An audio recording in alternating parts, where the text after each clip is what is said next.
Hal-hazırda biz müğənni Firuzə İbadovanın 2011-2012-ci illərdə yaşadığı binanın qarşısındayıq. Bu bina təxminən Yasamal bazarının yaxınlığında yerləşir və bu günə qədər həmin bina, yəni həmin mənzil mətbuata tamamilə gizli qalıb. Firuzə xanım bu barədə heç bir yerdə məlumat verməyib və bizdə olan məlumata görə həmin mənzil dözülməz dərəcədə şəraitsiz olub, xaraba bir şəkildə olub. Demək olar ki, mənzilin döşəməsi olmayıb. İndi biz çəkiliş qrupu ilə həmin mənzilə bir daha baxış keçirəcəyik.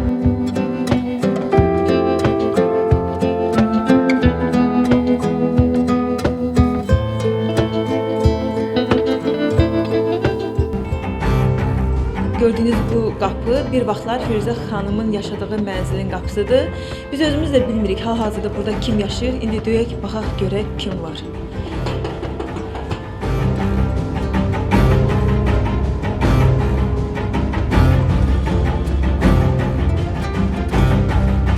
Mənzilin qapısını dəfələrlə döydük, amma açan olmadı. Amma bizim bu ilk cəhdimiz deyil. Biz yenə də bu mənzilə gələcəyik. Olub, hə? Bütün dövlət tədbirlərində. Hətta Heydər Əliyevin xüsusi göstərişi məncə olub ki, siz bütün dövlət tədbirlərində məhz Firuzə İbadova olub və hətta bir dəfə görüb sizi konsertdə soruşub ki, adın varmı qızım? Adım varmı? Mən sadəcə olaraq heç vaxt heç nə istəmirdim. Neçənci il idi?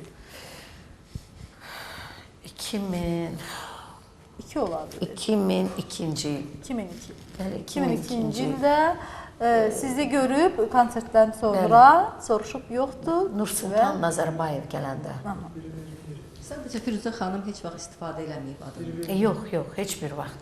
Axırıncı dəfə girib studiyaya özünüz üçün öz ürəyinizdən gələn oxuyacağam. Mən sizə söz verirəm inşallah. Sağlamlıq durumum ki var mənim. O bərpa olarsa mən nələr oxuyacağam. Mən sizə söz verirəm və bütün arxivimi qaldıracağam. Qoy sizin kimi cavanlar bilsin ki, inşallah mən kim olmuşam, mən kiməm və bir çox müğənnilər mənim ifamı sevib bu sənətə gəlib. Aybəniz Haşimova sizin necə böyük o mənim canımdır, bəli. Mən çox sevdiyim bir şey var ki, danılmaz bir həqiqətdir ki, Firuzə xanım Cavanşir Məmmədovdan işləyəndə o heç zaman bilməyib studiya saatı nə vaxtdır, neçəyədir, hansı mahnıya nə qədər pul verilir. Kraliçə kimi vaxtında evindən götürüb gətirib. Bəli. Aranjmana Firuzə xanım pul verməyib. Bəli. hansı mahnılar deyə o elə çox. Nə qədərdir? Cavanşir Məmmədovun diski var. Duet mahnıları. Duet mahnıları çoxdur. Sonra mənim özüm şərq üslubunda yazdığım mahnılar var. Bütün onun maliyyət əşlər Cavanşir görməyəsiz. Mən belə başa düşdüm, Firuzu görməyəsiz. Cavanşir mənim amma çox olur. Necə can yandır? Məsələn, Firuzə xanım hətta şəxsən qıraqdan baxan deyər ki, bunun qardaşıdır, nə idi biri düşüb hər işdə dalınca. Yəni təkcə iş ortaqlığı ilə bitmir də. Bunu etiraf eləmək lazımdır ki, ola bilsin ki, sənətdə hardasa problemləri olur. Amma şəxsi münasibətlərdə həm də arxa dayaqdır. Arxa dayaqdır. Hətta bu narazılıqdan sonra bir uzun bir fasilə yarandı və həmin bir mahnı doğdu, Sənə əlvida. Qənirə Paşayevanın sözlərinə açıq etiraf edin. Hər dəfə o mahnını oxuyan defirdə ağlayırdınız ya yox?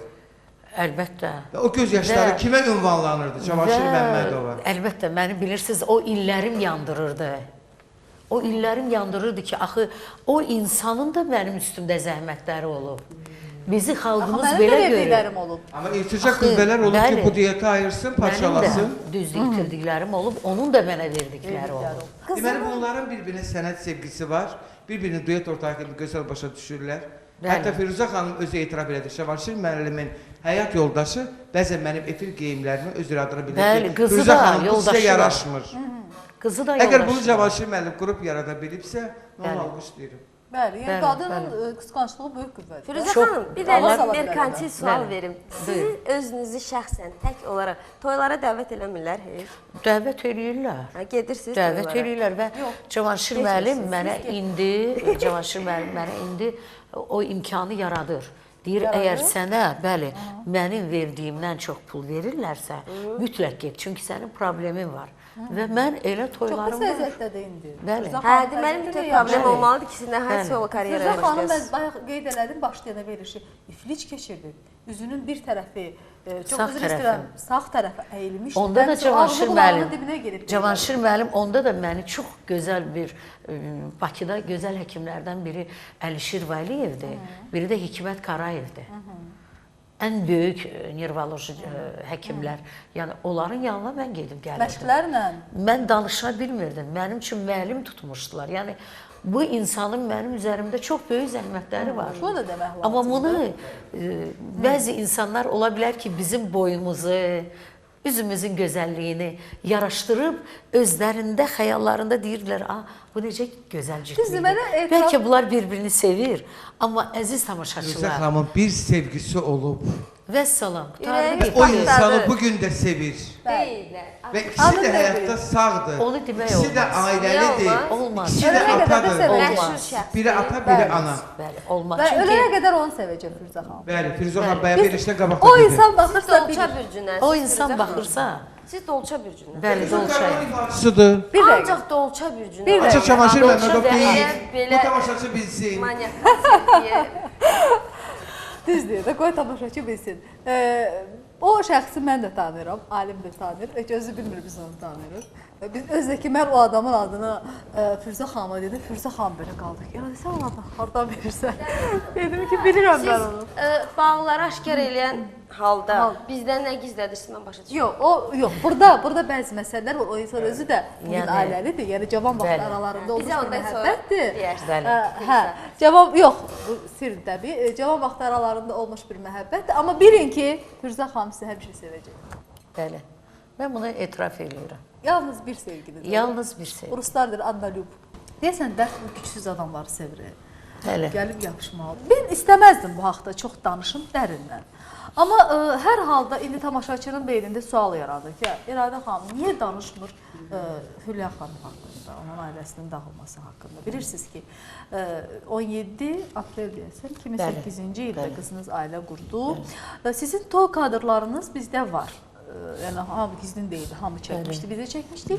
Və siz orada çox fəxrlə qeyd edirdiniz ki, mənim kürəkənim Kanadadan yaşayır, Bəli. xarici Və oradan, vətəndaşdır. bəli, ora Hülyanı apara bilmədiyi üçün gəldi Antalyaya. Antalyada yaşadılar. Antalyada yaşadılar. Bəli. Yaxşı, bu bizim qızlar hamımızda, içi bəlkə də mən qarışıq, xarici ölkədə yaxşı şəraitdə yaşayan bir oğlana yox demərik. Siz hamıya deyirsiniz ki, bu ailəyə görə dağıldı ki, oğlan xaricdə yaşayır buna görə. Bu biraz inandırıcı gəlir. Təbii deməyə bilərsiniz. Bəli. Bu o qədər məhrəm bir informasiyadır Bəli. ki, bütünlük ixtiyarınız var susmağa bu haqda. İndi də susa bilərsiniz. Amma mən çox istəyərdim ki, əgər mümkünsə, niyə alınmadı? Doğrudan mən sizə etiraf eləyim ki, mən demirəm ki, uşaq pis uşaq idi, oğlan. Təbii Yox, oğlan idi. bəli. Çox müasir ailə, çox anası da çox müasir idi. Sadəcə olaraq bilirsiniz, Hülya çox ərköyün uşaqdır. Və oğlanın öz xalası da dedi ki, mənim belə uşağım olsaydı mən onu qoynumdan çıxardıb, ərə verməzdim. Məsələn, gözəl də qız da. Qoynumdan çıxardıb. Firuzə xanımın gəncliyini xatırladır. O uşaq məni ilə bilirsiniz, mən nəyi fikirləşirəmsə, çox qəribədir ki, o da onu fikirləşir. Bəzən bir vaxt dururuq ikimiz də yuxudan. Deyirəm, amma sən yuxuda bugün nə görmüsən? Deyirəm, yox deməyəcəm, sən deyə sonra da mən deyim. O qədər bizdə hər şey üst-üstə gəlir, bağlılıq var. Mən bunu bağlayıram onunla ki, uşağım mənsiz qala bilmədi. Mən gedib əgər uşağımın yanında qalsaydım, Mətanət xanım bizim ailəyə çox gedib gəlir. Bəlkə də o ayrılmazdı o uşaqdan, pis uşaq deyildi, yaxşı uşaq idi. Amma alınmadı da, ayrıldı. Ayrıldı, bax indi mənim uşağım... Siz hardasa bir hiss elədik ki, qızınızı günahlandırırsınız. Günahlandırıram bir səndə üçün qızım. Deyirəm ki, biraz uşaqlıq eləməyəydin də, biraz dözəydin qızım. Bu bir 6 ay oldu, bir 6 ayda dözəydin qızım. 6 ayda dözəydim. Bəlkə mən də gələ bilərdim, amma kaş o vaxtı mən gedəydim. Mən gedə bilmədim nəyə görə? Mən bağımın pulunu ala bilmədiyimə görə. Firuzə xanımın nəvəsinə soruşduq. Uşaq elə qəşəng, əfsər qızı. Bəli. Necə dedi familiyasını? Ağayeva. Ağayeva. Əfsər. Hökümə Ağayev hökümə əfsər qızı. Elə yaxşı, özdəki atasının da adı yanında. Onların yenidən barışmaq bizim- mümkün deyil. Aycan. Yoxsa mütləq sizin taleyinizi təkrar eləmək. Eyni, Bəlkə eyni bir ilə. böyüklük eləyib bir onları... Elə eyni. Elə eyni. Alınmır barışmaq. Bəli. Məsələn, yəqin oğlan tərəfdə qırılıb. Amma oğlan qızı ilə görüşür, gəlir, Bəli, gedir, bəli, maraqlanır. bəli. Yəni məsuliyyətsiz ata deyil. Yox. Qızının deməli doğum vaxtı çox böyük əziyyətlər çəkib. Çox Böyük böyük. əməliyyatla uşaq dünyaya gəlib və çox böyük xərc tələb eləyib bu. O qədər böyük xərc tələb eləyib ki, bayıldakı evini satıb, gedib siz dediyiniz və bir xanım da onu deyəsən borca salıb. O hissəsini bilirsinizsə biraz bax indi məqamı da danışmağım. Nə bilim, mənə elə gəlir ki, Firuzə xanım özü açıqlama versə Əsas yaxşı olar. xanımlıq deyildi. Yəni onun mənə müsahibəsində, müsahibə demək olmaz, biz elə hərdən bacı kimi də oturub Bəli. söhbət eləyirik ki, yəni rəfiqəmin, amma heç vaxt onun adını çəkmir nədənsə. Sadəcə mən o mənzili görəndən sonra çox pis olmuşdum, çox məyus olmuşdum və dəfələrlə soruşdum, dedi ki, mən heç o barədə, mən silmişəm o rəfiqəmi. Hətta deyir, o mənə zəng eləyir ki, Sizi aldadıb necəsən, da peşmandır, bəli, aldadıb. Deyir, mən Pul deyirəm ki, aldadıb da. mən tanımıram səni.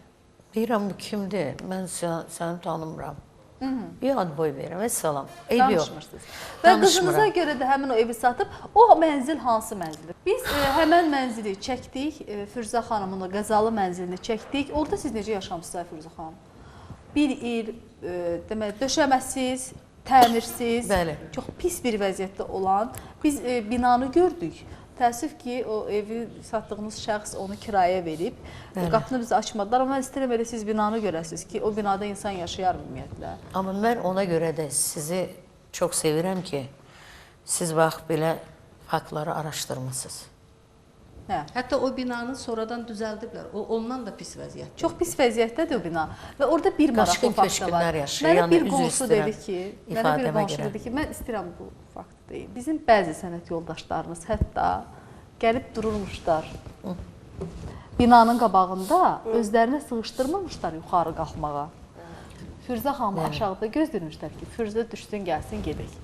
Yəni özlərini hətta sığışdırmayıblar bu binaya qalxmağa, o evə qalxmağa. O ev o qədər pis vəziyyətdə.